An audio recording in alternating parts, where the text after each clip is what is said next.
আগত জুন মাস মাসিক রাশিফল নিয়ে বিস্তারিত আলোচনা করব ধনু রাশির জাতক জাতিকাদের। এই জুন মাস ধনু রাশির জাতক জাতিকাদের কতটা ভালো কাটবে, কতটা খারাপ কাটবে, এই নিয়ে বিস্তারিত আলোচনা করব। দেখুন, মাসিক রাশিফলগুলো আলোচনা করা হয় মূলত গ্রহের গোচরের উপরে নির্ভর করে। তাই আমরা এই মাসে গ্রহের গোচর কি বলছে সেটা জানব, কোন রাশিতে কোন গ্রহের অবস্থান সেটা জানব। তারপর আপনারা নিজেরাও বুঝতে পারবেন যে হ্যাঁ, আপনার এই দিকগুলো কিন্তু ভালো, এই দিকগুলো কিন্তু খারাপ। বিস্তারিত আলোচনা তো থাকছেই। জানতে হলে কি করতে হবে? শেষ পর্যন্ত ভিডিওটা দেখতে হবে। কেটে কেটে দেখলে কিন্তু অনেক কিছু মিস করে ফেলবেন, বিশেষ করে মাসিক রাশিফলগুলো কাটতে নেই। আর এই মাসিক রাশিফলগুলো করার উদ্দেশ্য একটাই, এত আগে থেকে আপনারা জেনে যেন সম্পূর্ণভাবে অ্যালার্ট থাকতে পারেন। দেখুন, আমি সবসময় বলি যে এই যে মাসিক রাশিফলগুলো করা হয়, এগুলো কিন্তু সম্পূর্ণ অ্যাভারেজ এবং সর্বজনীন। আপনার সাথে যদি মিলাতে হয় তাহলে গ্রহের অবস্থান আপনাকে জানতে হবে। যে গ্রহ দ্বারা আপনার ভালো কিছু ঘটবে সেই গ্রহগুলো ভালো থাকতে হবে। এগুলো কিন্তু পয়েন্ট। আর এগুলো যদি আপনারা কেটে কেটে বেরিয়ে যান তাহলে জানতে পারবেন না। সেই কারণেই কিন্তু আমি বলি যে শেষ পর্যন্ত সঙ্গে থাকুন, অনেক কিছু জানতে পারবেন, অনেক কিছু বুঝতে পারবেন।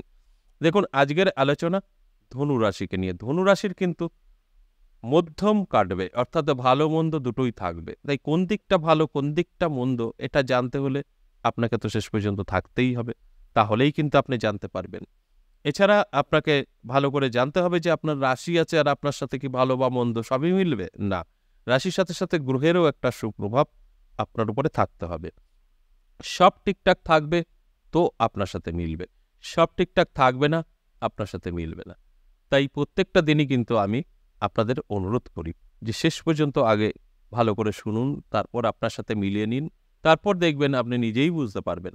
তাহলে আসুন, এই জুন মাসে গ্রহের গোচর কি বলছে, কোন রাশিতে কোন গ্রহ বসে আছে একটু আলোচনা করি, তাহলে আপনাদের বুঝতে সুবিধা হবে। দেখুন, 1 জুন থেকে 28 জুন গ্রহের অবস্থান কি বলছে সেটা একটু দেখি। দেখুন, বৃষ রাশিতে আছেন কিন্তু 4টে শুভ গ্রহ, যা শুভ ফল দেবে অত্যন্ত। সেই শুভ গ্রহগুলো কি কি? দেখুন, দেবগুরু বৃহস্পতি, রবি, শুক্র এবং বুধ, এই 4টে শুভ গ্রহ একত্রে একটা চতুর্গ্রহী রাজ্য কিন্তু তৈরি করবে।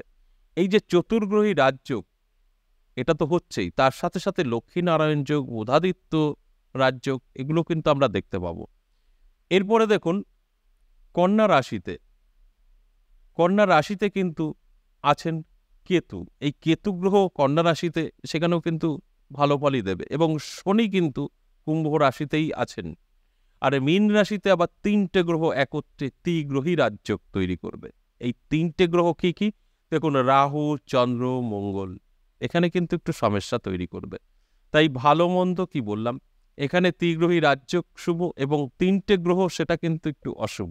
দেখুন, রাহু, চন্দ্র এবং মঙ্গল এখানে একটু আপনাদের সমস্যা তৈরি করতে পারে। তাই এই আলোচনাগুলো সম্পূর্ণ যখনই আপনি শুনবেন, ভালো করে জানবেন, তখন বুঝতে পারবেন বিষয়গুলো কি হলো।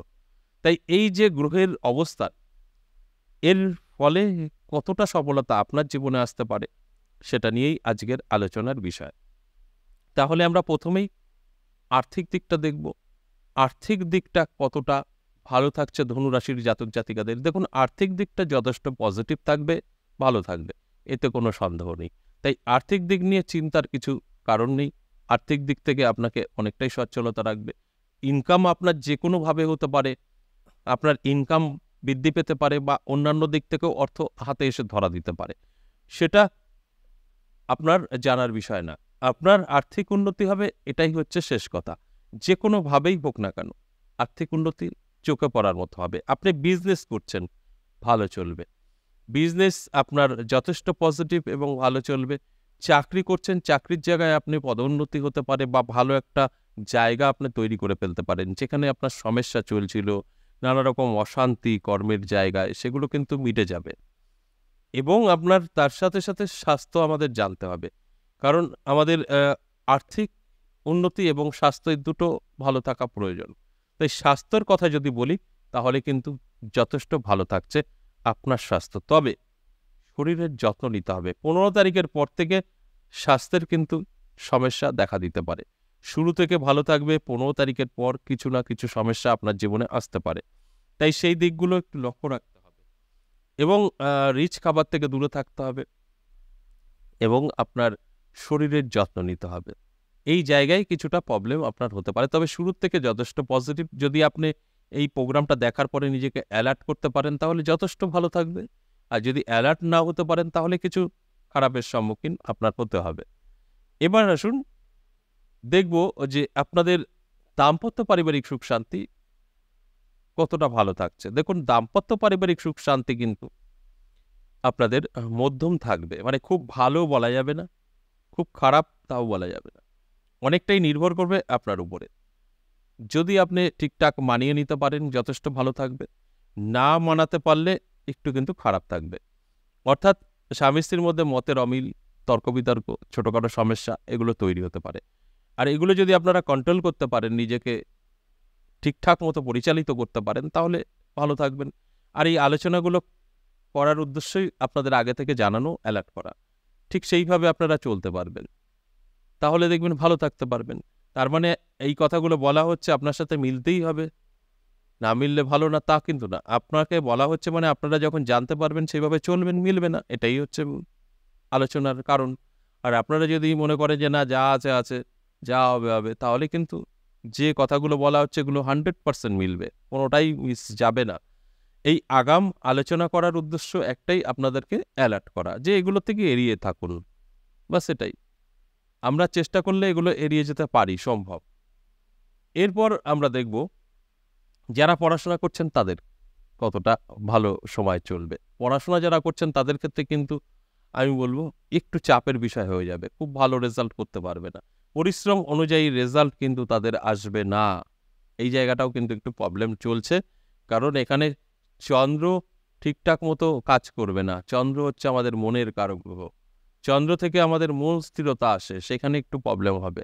আর সেই কারণে মন স্থির করতে পারবে না, পড়াশোনার ক্ষেত্রে কিছুটা চাপের বিষয় হয়ে যেতে পারে। এগুলো লক্ষ্য রাখতে হবে। আপনি যখন জানতে পারলেন এটাকেও কাটিয়ে উঠতে পারবেন। এবার যারা অবিবাহিত আছেন তাদের জন্য আমি বলবো যে অবিবাহিত যারা আছেন তারা কিন্তু অবশ্যই চেষ্টা করলে এই মাসে বিবাহ সম্পন্ন করতে পারেন। সেই দিকগুলো কিন্তু অত্যন্ত শুভ। তাই আমি বলবো একটু যদি যোগাযোগ চালাতে পারেন, আপনার মনের মতো পাত্র বা পাত্রীর সন্ধান আপনি পাবেন, যেটা এর আগে অনেক চেষ্টা করেছেন হয়নি, এই মাসে কিন্তু আপনার হতে পারে। এই দিকগুলো কিন্তু আপনার জন্য যথেষ্ট পজিটিভ এবং শুভ। এবার আমি আসব যারা লাভ রিলেশনে আছেন, যারা বহুদিন ধরে ভাবছেন যে কি করবেন, বিবাহ পর্যন্ত নেবেন না বাড়িতে জানাবেন, তাদের ক্ষেত্রে কিন্তু যথেষ্ট পজিটিভ। আপনারা যে কোনো সিদ্ধান্ত নিতে পারেন, সঠিক সিদ্ধান্ত নিতে পারবেন, কারণ গ্রহ যা বলছে সেখানে দাঁড়িয়ে কিন্তু লাভ রিলেশনে যারা আছেন, কারণ এখানে দেখুন শুক্র এবং বৃহস্পতি, রবি, বুধ এক ঘরে বসে আছে। শুক্র থেকে কিন্তু আমাদের দাম্পত্য পারিবারিক সুখ শান্তি দেখি, তাই সেই জায়গাটা কিন্তু অনেকটাই পজিটিভ থাকছে। তাই আপনারা যে কোনো সিদ্ধান্ত নিতে পারেন বিবাহ সংক্রান্ত, সেখান থেকে আপনি ভালো রেজাল্ট পাবেন। তাই এই দিকগুলো আপনাদের জন্য পজিটিভ। তাই আমি বলবো আপনারা যে কোনো সিদ্ধান্ত, আপনি লাভ রিলেশনে আছেন, যে কোনো সিদ্ধান্ত গ্রহণ করুন এই জুন মাস। সেখান থেকে সঠিক সিদ্ধান্ত আপনার নেওয়া হবে। সেটা আপনার যে কোনো কিছু হতে পারে, বাড়িতে জানাতে পারেন, সেটা হতে পারে বিবাহ পর্যন্ত নেবেন, হতে পারে পালিয়েও চলে যেতে পারেন। যে কোনো সিদ্ধান্ত আপনার যেটা মনে হবে সেটাই সঠিক। আমি সবসময় বলি আপনার মন বলে দেবে কোনটা করতে হবে। তবে এটা গ্রহ ভালো থাকলে ভালো কিছু বলবে, খারাপ থাকলে খারাপ কিছু বলবে। তাই এই মুহূর্তে আপনার জন্য যথেষ্ট ভালো। এবং যারা প্রোগ্রামটা দেখছেন তাদের উদ্দেশ্যে বলবো আপনাদের জন্মছক বা হস্তরেখা মিলিয়ে দেখবেন মিনিমাম 3টে থেকে 4টে গ্রহ ভালো থাকতেই হবে। বিশেষ করে আপনার রবি, বৃহস্পতি, শুক্র, বুধ এই গ্রহগুলো ভালো থাকতে হবে, তবে আপনি মিলিয়ে নিতে পারবেন। খারাপ থাকলে আপনার সাথে নাও মিলতে পারে। আশা করি বুঝতে পেরেছেন। আজ এ পর্যন্তই, আবারও আসবো নেক্সট ভিডিও নিয়ে। ততক্ষণ ভালো থাকুন। নমস্কার।